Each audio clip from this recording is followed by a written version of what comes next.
Ngayong linggo mga kapuso ay matutunghayan natin ang mahigit 100 biktima ng human trafficking kasama ang mga minor de edad na rescue sa Sulu.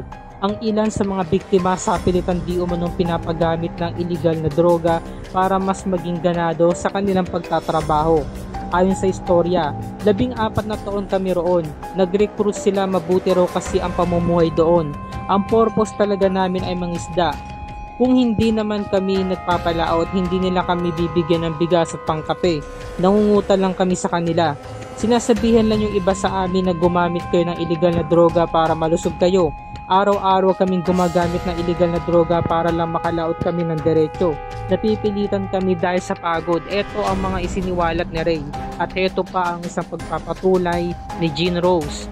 Mabait pa sila noon kaya sumali kami. Sa ilang taon namin, yun lang yung trabaho namin, paulit-ulit, mangingisda lang. Yung mga bata doon nagtatrabaho kahit na maliit pa. Hindi kami makalabas. Para kami mga preso. Walang pulis doon, walang munisipyo, walang barangay. Walang-wala talaga lahat. Sila lang. Sila ang parang gobyerno. Ang hirap talaga para kami nanlilimos. Ngayong linggo ng gabi mga kapuso ay kakamustahin natin sila at aalamin natin ang mga nangyari sa mga kawatan. Sabay-sabay nating alamin ang resulta ng investigasyon. Dito lamang yan sa Kapuso Mo, Jessica Soho.